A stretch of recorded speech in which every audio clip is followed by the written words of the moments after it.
Los principales índices de Estados Unidos han estado formando un movimiento correctivo durante estas últimas semanas. Y pese a que puede parecer que ya van a volver a máximos históricos de nuevo, ¿ya se han terminado las caídas? En este vídeo voy a hacer un análisis de la última hora del SP 500, del Nasdaq y de otros índices en Estados Unidos. Responderé a la pregunta que he formulado y veremos qué puede pasar a continuación. Bueno, como comentaba, en estas últimas semanas en los principales índices de Estados Unidos hemos visto caídas importantes que, es cierto, no van más allá del 7%, ya que el SP 500, por ejemplo, desde el máximo hasta el cierre, ha cerrado un 5,70% abajo durante 3 semanas consecutivas. Y es verdad, nuevamente, que puede significar poco, sobre todo si lo comparas con otros activos como una criptomoneda, pero en realidad es un movimiento importante que ha durado 3 semanas consecutivas y que evidentemente no va a quedar atrás hasta que no se forme una clara ruptura de este nivel de máximos históricos en el SP 500, en este caso de los 5.263. ¿Por qué? Pues porque el precio, más allá de poder estar formando un movimiento alcista, que es lo que hemos estado haciendo durante estas últimas 2 semanas, y ahora pues parece ser de momento que todo va a ir en la misma dirección durante esta semana, quedan ya 2 días y 6 horas. Más allá de esto, el precio puede formar un doble techo y volver a caer. El precio puede formar un movimiento horizontal en forma de rango. El precio puede formar una falsa ruptura y volver a meterse para adentro. Quiero decir, no es el hecho de empezar a subir y ya dejar atrás este movimiento correctivo. Incluso se puede formar una figura mucho mayor en forma de triángulo y que termina siendo una reversión. El hecho está, o el tema en el que nos tenemos que focalizar está en que se deje atrás todo este movimiento correctivo, todos estos máximos anteriores, del mismo modo que se van dejando atrás constantemente muchos niveles de máximos en otras fases de mercado. El SP 500 y la mayoría de los índices en Estados Unidos son índices que tienden al alza claramente, pero que no lo hacen con el mismo modus operandi que, por ejemplo, una criptomoneda. Si tú pones el gráfico de Bitcoin, pues te darás cuenta que en términos semanales, por ejemplo, es el gráfico que estamos analizando, tiende a formar grandes movimientos impulsivos hacia arriba o grandes movimientos impulsivos hacia abajo, con fases correctivas muy duraderas, que son también agresivas en cuanto a porcentaje, pero también, evidentemente, dentro de esa estructura que tiende al alza. En cambio, en índices como el SP 500, seguimos tendiendo al alza, pero lo hacemos con un modus operandi bastante diferente,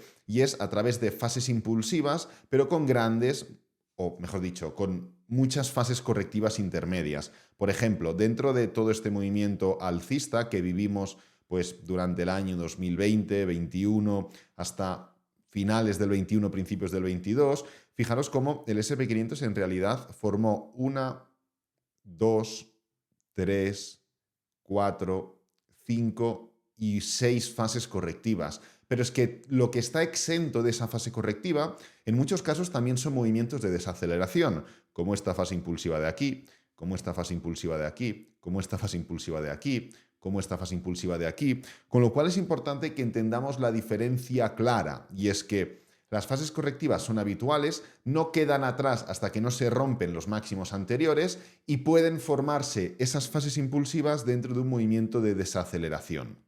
Antes de bajar de temporalidad y bajar a gráfico diario para determinar qué puede pasar a continuación, podemos darnos cuenta de que la Bull Market Support Band es una zona muy interesante para el SP 500, igual que para tantos índices, y es un nivel donde el propio SP 500 confirma muchas veces o prácticamente en cualquier fase impulsiva durante varias ocasiones dentro de la misma. Fijaros cómo durante toda esta fase impulsiva que duró desde el 2012 hasta el 2016, el SP 500 contacta en 1, 2, 3, 4, 5, 6, 7, 8, 9, 10 veces con la Bull Market Support Band. Y no es hasta que la rompe con contundencia que iniciamos una fase de mercado diferente, en este caso una fase más horizontal. Y lo mismo ocurre con cualquier otra fase impulsiva. Podemos ver otra fase impulsiva duradera, como por ejemplo esta última fase que ya hemos analizado anteriormente, donde el SP 500 contacta 1, 2, 3, 4, 5, 6 veces con la Bull Market Support Band y no es hasta que rompemos esa Bull Market Support Band que iniciamos una fase distinta. Pasamos de una fase impulsiva alcista a una fase impulsiva bajista, es decir, de una tendencia alcista a una tendencia bajista. Con lo cual nos damos cuenta, primero, de las características a través de las cuales se mueve el índice. Segundo, que la Bull Market Support Band es una zona de soporte dinámico muy importante. Y tercero, que el hecho de romper esa Bull Market Support Band pone en jaque al SP500, provocando que entre en una disposición más horizontal o, si está subiendo, cayendo. Es decir, si está en una tendencia alcista, pasando a una tendencia bajista. Así que ya no solo conocemos características generales, sino que también conocemos condicionantes. Si el SP500 rompe la Bull Market Support Band con claridad, lo más probable es que entremos en una fase correctiva mayor, ya sea horizontal o sea vertical en forma de mercado bajista. Pero claro, ¿cuáles son esas probabilidades de romper ese nivel? Pues bien, ahora mismo, y creo que esto lo veremos un poquito mejor en el CFD, en el futuro, vamos a venir por aquí, y a través del CFD del SP500, igual con el Nasdaq, al ser un continuo, el índice pues tiene horarios, abre solamente durante la sesión de bolsas en Estados Unidos, la sesión de Nueva York. En cambio, el CFD es continuo, cierra los fines de semana, como cualquier otro futuro.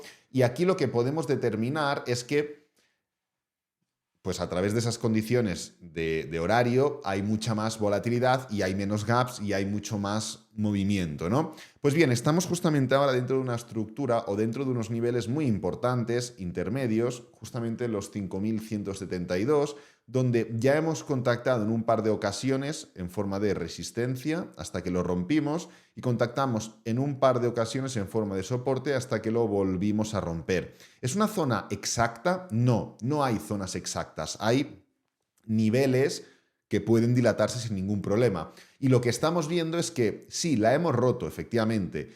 El 6 de mayo, ayer no, antes de ayer, rompimos claramente esa zona. El lunes la rompimos. Ahora bien, ¿qué pasó a continuación? Que el martes se formó una vela de desaceleración. ¿Y qué está pasando hoy? Que de momento, ahora mismo, quedan 6 horas aún para que cierre esta vela, por eso del continuo, estamos formando otra vela de desaceleración. Con lo cual, estamos determinando que aquí hay una batalla importante entre gente que se está poniendo corta y gente que está comprando y aprovechando estas caídas en el SP500, aprovechando también el contacto con la Bull Market Support Band para seguir acumulando y buscar pullbacks hasta como mínimo los máximos anteriores. ¿Esto para qué nos puede servir? Bueno, nos puede servir primero para marcar condicionantes. Si el precio rompe claramente, confirmando la vela del día de hoy, la vela del día de mañana, quedan 2 días y 6 horas aún.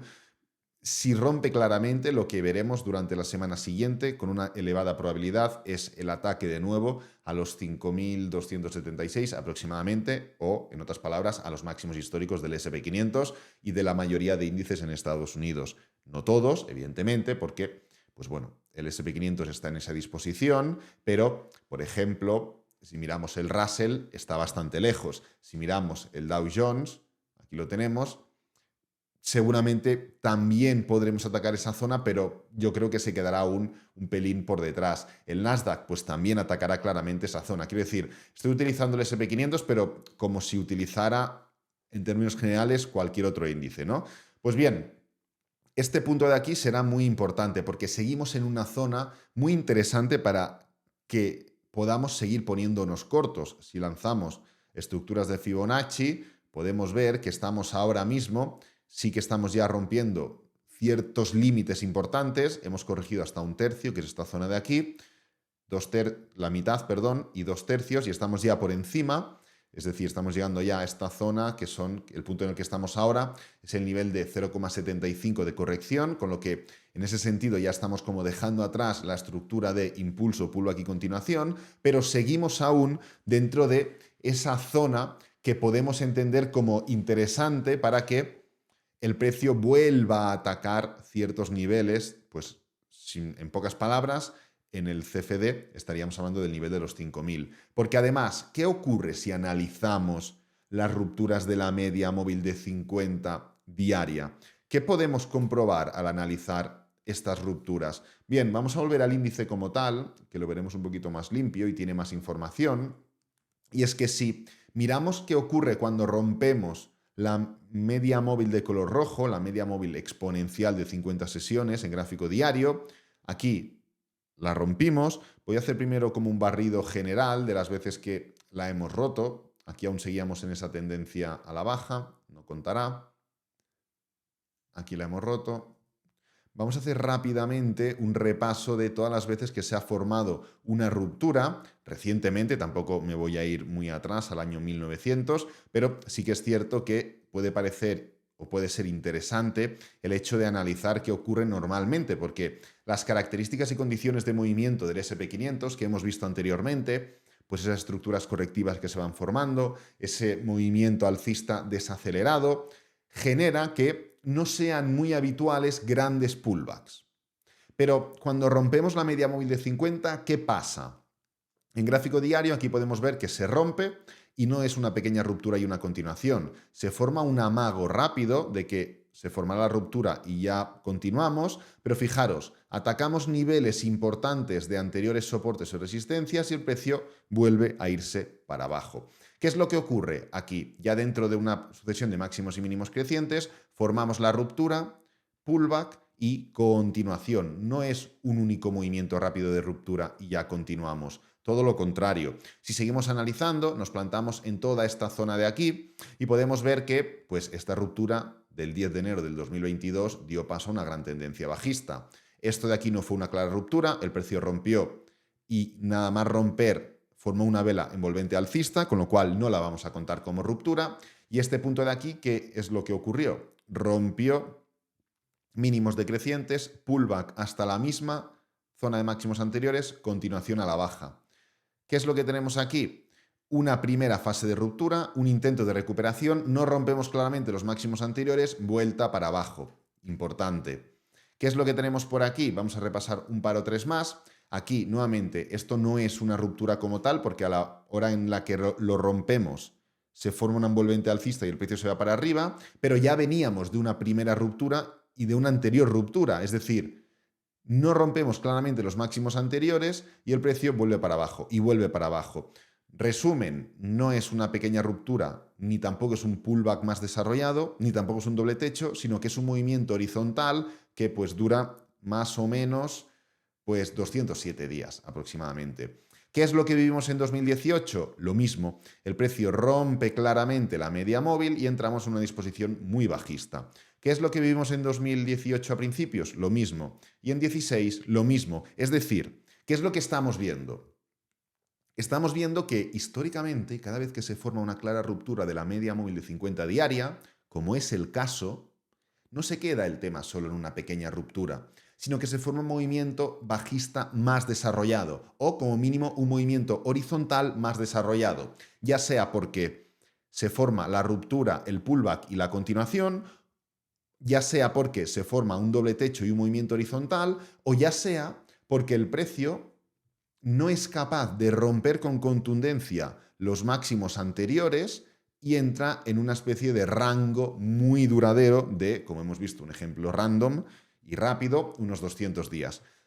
Como resumen, hemos tratado las características y estructuras principales de cómo se mueve el SP500. Hemos puesto condicionantes a la hora de entender el punto en el que nos encontramos y hemos marcado más condicionantes a la hora de determinar cuándo dejamos atrás una fase correctiva y no, o no la dejamos, mejor dicho, y es la ruptura del máximo anterior, y cuáles son las probabilidades de que esto ya termine aquí, que como hemos visto son relativamente bajas. Que sean relativamente bajas significa que el SP500 se tenga que ir a 4.000, ni mucho menos. Significa que lo más probable dentro de lo que estamos ahora viendo es que si no somos capaces de romper claramente esta zona actual, nos iremos para abajo. Si rompemos esta zona actual, muy probablemente nos iremos para arriba durante la semana siguiente. Pero cualquiera de estas dos condiciones no significa dejar atrás el movimiento bajista o el movimiento correctivo.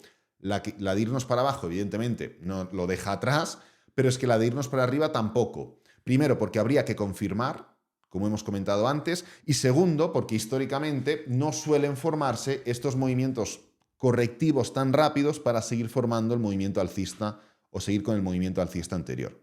Así que nada, voy a dejar este vídeo por aquí. Quería hacer un pequeño update de la última hora del SP500. Espero que te haya gustado, que te haya servido, que es lo importante. Si es así, dale me gusta, suscríbete, compártelo con amigos, con la familia y nos vemos en el próximo vídeo. Adiós.